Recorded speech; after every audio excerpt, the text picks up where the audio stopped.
Leitura do livro História de um Homem, de Pietro Baldi.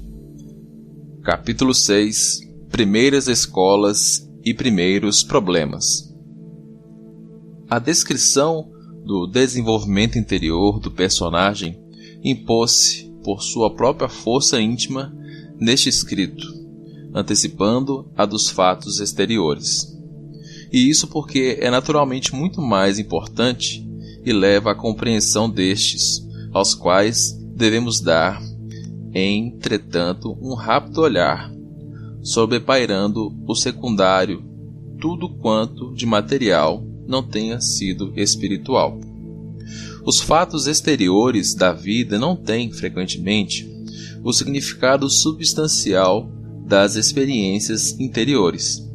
Eles obedecem, no geral, somente a uma casualidade mínima e próxima, superfície, e o ser que só vive exteriormente e sofre sem a compreender, sendo levado na deriva, sem liberdade e nem conhecimento, sem domínio, para acabar ligado ao determinismo do mundo físico.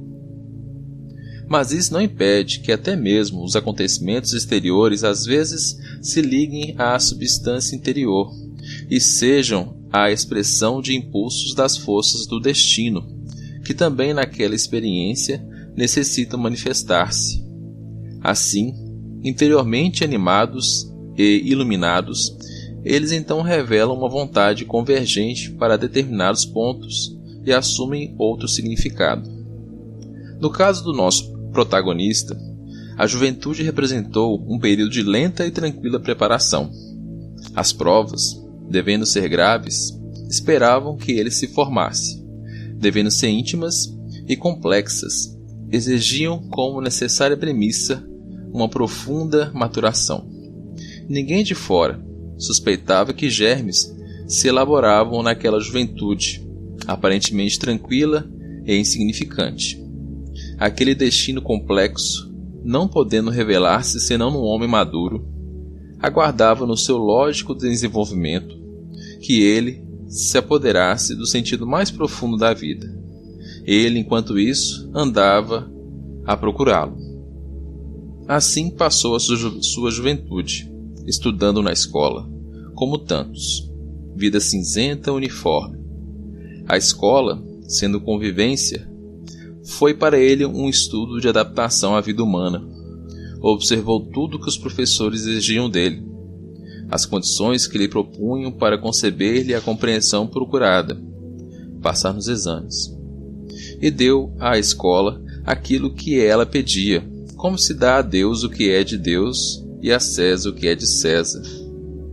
Ali mesmo, cultivando o espírito, queria passar em si, dominado, portanto, o mecanismo da escola, obteve as várias aprovações, aplicando neste caso o sistema do dou para que me des, em que se limitam os seus trabalhos escolares, o mínimo para obter aprovação. Não pediu à escola mais do que diploma, porque havia compreendido que a escola não podia dar mais do que isso, ao menos para ele. O esforço da vida lhe parecia bem diverso daquele de fazer reviver as línguas mortas do latim e do grego. Passatempo de luxo, exatamente onde tudo é luta. O exercício da vida na escola, ele o encontrou não nos ensinos, mas na convivência com os colegas. A escola, para ele, só era exercício graças à convivência da qual os ensinos nada mais eram que simples pretexto, pois que toda convivência é escola. Entre os jovens forma-se uma classe social própria, toda uma realidade de vida bem diversa da que oficialmente se presume e proclama, independente e até mesmo contrária à dos adultos, distinta e à parte. A classe dos jovens tem a sua gíria, as suas leis, a sua moral, o seu particular conceito de dever e de honra. Nesse ambiente, verificam-se as primeiras experiências, as primeiras tentativas e tiram-se as primeiras conclusões, mais tarde retomadas e retocadas. Mas tudo tem uma tão virginal sinceridade biológica que parece, de fato, que o homem percorre de novo, nos seus primeiros anos, o caminho evolutivo à ascensão psicológica da espécie. O indivíduo faz, então, como que uma rápida repetição do seu passado biológico psíquico antes de se preparar para continuá-lo através de novas experiências. Os jovens são ricos, exuberantes, como os primitivos. A humanidade já foi, talvez, composta de adultos semelhantes a eles. A humanidade do futuro será, talvez, constituída de jovens psicologicamente amadurecidos como os nossos velhos. Diferindo da maioria dos seus companheiros, procurava o estudo sério e, sobretudo, livre. Procurava um estudo super-escolástico que lhe revelasse o porquê das coisas. Mas, na verdade, se o homem não possui este porquê, senão em fragmentos contraditórios, a escola não lhe podia dar. O seu temperamento dócil e respeitoso, mas tenaz e irremovível, não lhe permitia sacrificar a independência original da sua personalidade para se desdobrar sob o influxo dos formalismos escolásticos, prontos a deformar o seu pensamento virgem e a esmagar o livre desenvolvimento da sua mente. Foi bastante forte para resistir à escola, para não se submeter a ela, para não se enredar nas suas classificações, para rebelar-se e impor-se às suas constrições. Preferiu, a qualquer custo, ficar sempre ele mesmo, sem aceitar ninguém. Melhor ser a planta selvagem do bosque do que não ser livre. Queria encontrar por si mesmo a solução dos problemas, sem mediadores. Detestava, sim, as interpretações já feitas, confeccionadas para o uso das mentes estreitas. Dessa maneira, ninguém na escola conseguiu enquadrá-lo, fechar o seu pensamento em qualquer categoria preconcebida. Procurava por si mesmo, livre por toda parte, avidamente, empregando o único método então possível para ele, a tentativa. Procurava e lia por toda parte, nos livros e na vida. Em 100 livros, encontrava apenas um que pudesse levar a sério e que lhe dissesse alguma coisa. Mas mesmo aquilo que o persuadisse não era para ele uma aquisição passiva de conhecimentos. Era antes um reencontrar dentro de si de noções já adquiridas, um redescobrir na sua consciência dos lineamentos de um conhecimento anterior.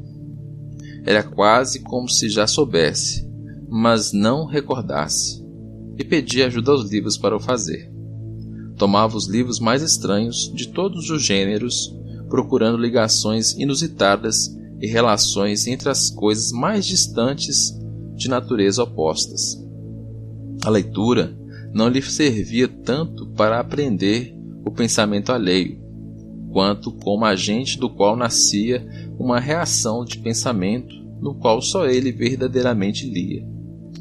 Com um senso próprio, instintivo, de uma verdade sua, indagava, provava, reconhecia. Escutava sempre de dentro e de fora as infinitas vozes do mundo e do seu próprio ser para saber, para reencontrar, reconstruir, sacando aquele imenso mistério que estava em si mesmo. Uma vez, no liceu, ouvi o professor de Ciências Naturais pronunciar, estávamos nos princípios do século XX, a palavra evolução. Foi um átimo, um relâmpago, um susto. Depois, trevas. Os rapazes da sua idade sofriam emoções bem diferentes. Que ideia havia passado? Ainda não compreendia bem, mas aquela ideia teria de ser a espinha dorsal do seu sistema e do seu destino.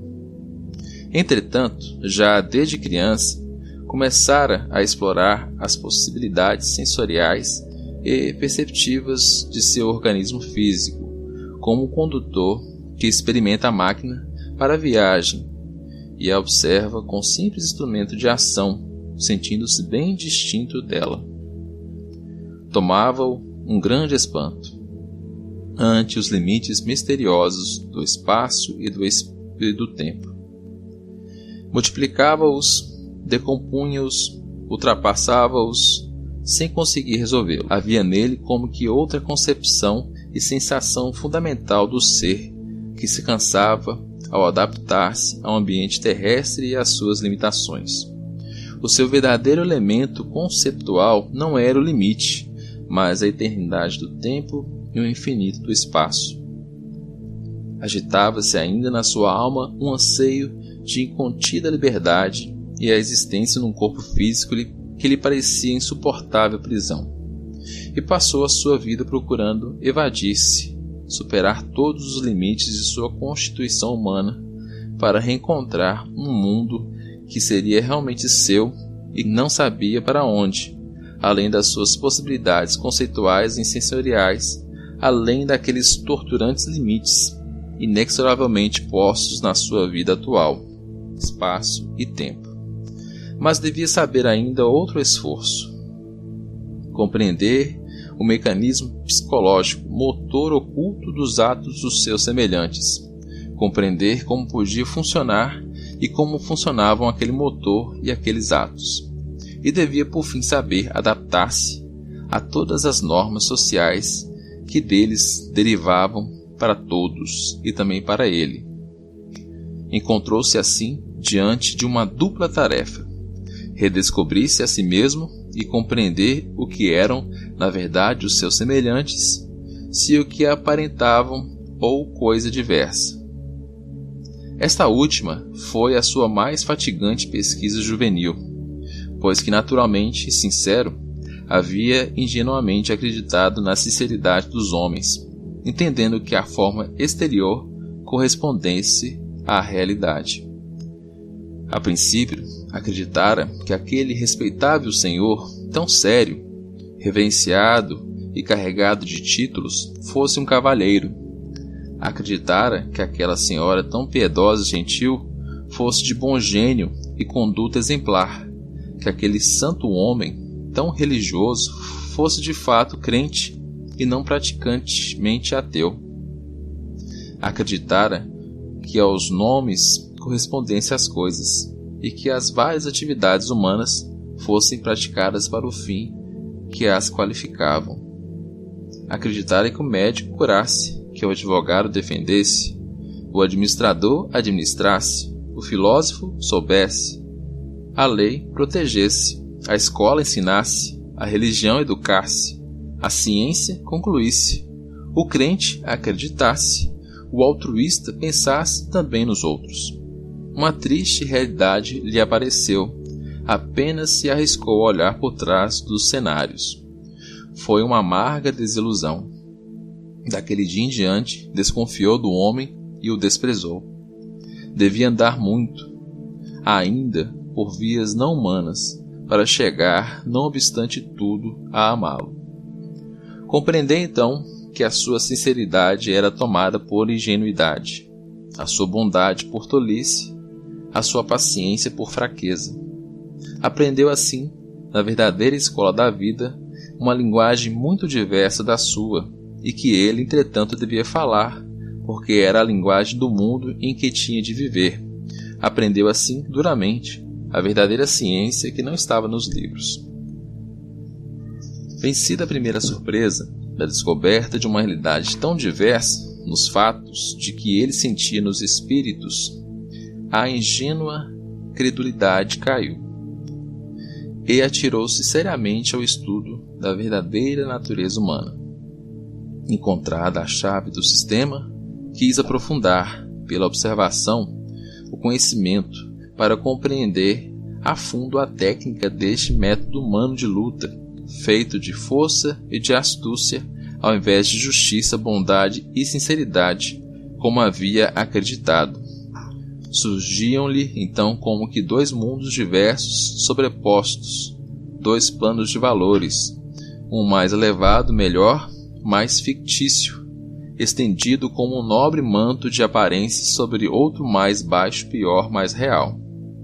No de cima, postas bem em evidência, quase com pompa, em franco exibicionismo, estavam as verdades reconhecidas do bem, do dever, da virtude, do sacrifício, altamente proclamadas e professadas, um plano de ideias esplendente, de grandeza, generosas e sonoras.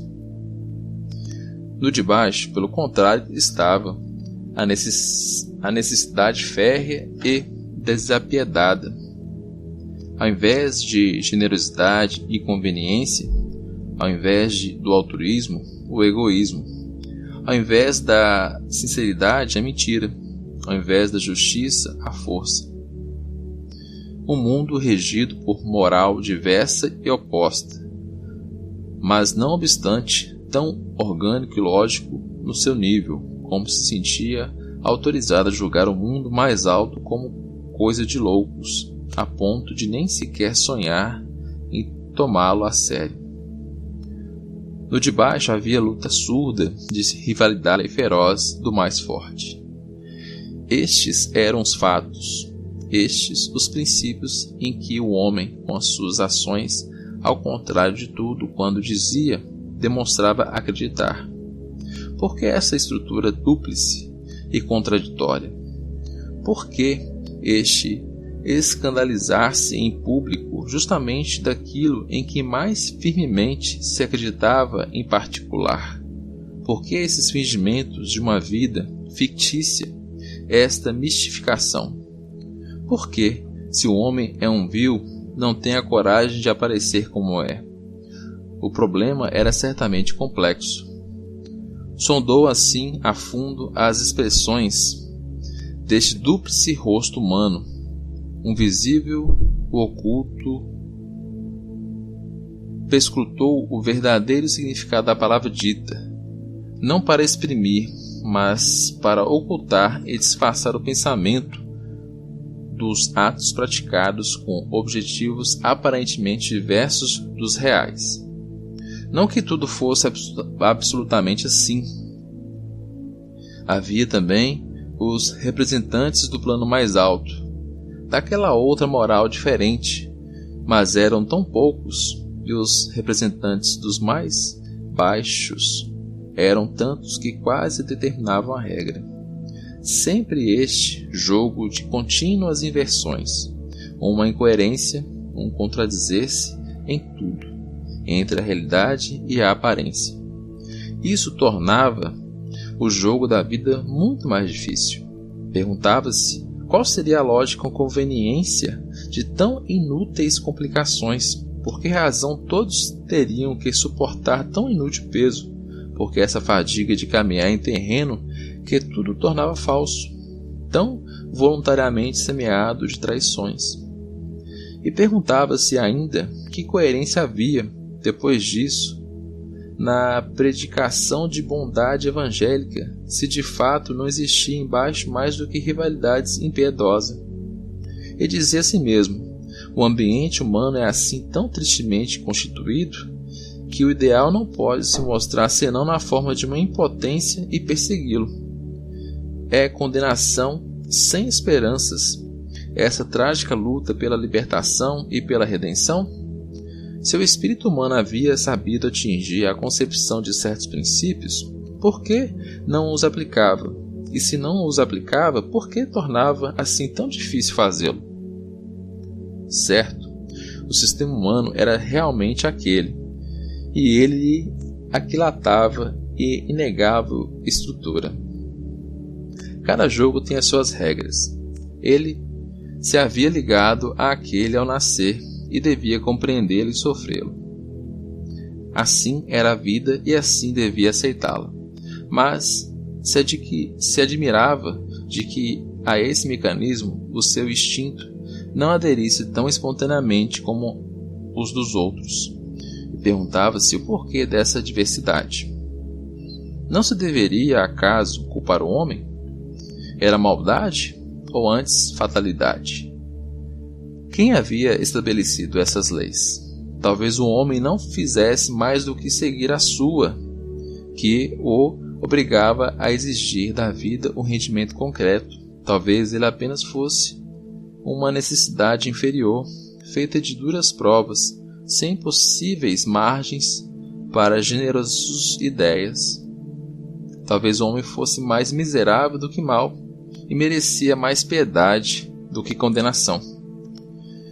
Coexistiam, portanto, sobre a terra duas faces cóticas, mas, não obstante, muito diversas, da mesma lei de evolução, dois níveis de vida, duas possibilidades em conflito, disputando-se o campo da vida humana. E, segundo o próprio grau de sensibilidade, o homem oscilava de um plano a outro. O primeiro, um resíduo da passada animalidade. O segundo, uma antecipação da perfeição a atingir. E todo o gritante, inconciliável contraste derivava de encontrar-se ele espontaneamente por sua natureza equilibrado num plano, enquanto o tipo humano normal se encontrava equilibrado em outro. Questão de grau na evolução biológica. E se ele se sentia mal, a culpa era sua, que era diferente dos demais, os que fazem a lei e que, ao menos na Terra, têm razão. Aquelas formas de vida do homem normal, que lhe pareciam infernais e insuportáveis, deviam, entretanto, estar proporcionadas à ignorância, involução, insensibilidade do homem comum, se este ali se encontrava tão à vontade. Tudo lhe dizia que ele era diferente, talvez superior. Conforto teórico, real condenação, ou seja, vidas de luta e de dor. O desprezado, o exilado, aquele que estava errado neste mundo era ele, e contra a exceção reagiam as imediatas sanções da lei biológica que tende ao equilíbrio.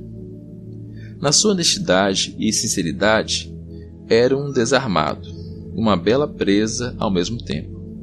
A lei férrea da luta começou a envolvê-lo, a experimentá-lo para demoli-lo, tomou-o de assalto para demonstrar-lhe através dos fatos que quem estava errado era ele, para fazer-lhe pagar cara a sua pretensa superioridade e com ela a sua tentativa de independência e de evasão. A vida queria fazer-lhe saber que a superioridade consiste em coisa bem diversa e o constrangia à prova. Era congênito o antagonismo, e os primeiros e ásperos choques já se pronunciavam. O embate a fundo se fazia inevitável, e o grande duelo começou, sutil, em surdina, indiretamente, sem aparecer, para tornar-se cada vez mais grave. A luta pegara-lo o nosso homem pela garganta. O desafiou já estava implicitamente lançado, e devia aumentar sempre, em encontros que se tornariam de vida e de morte. Mas ele era ainda menino, e então as coisas ainda não se fazem a sério.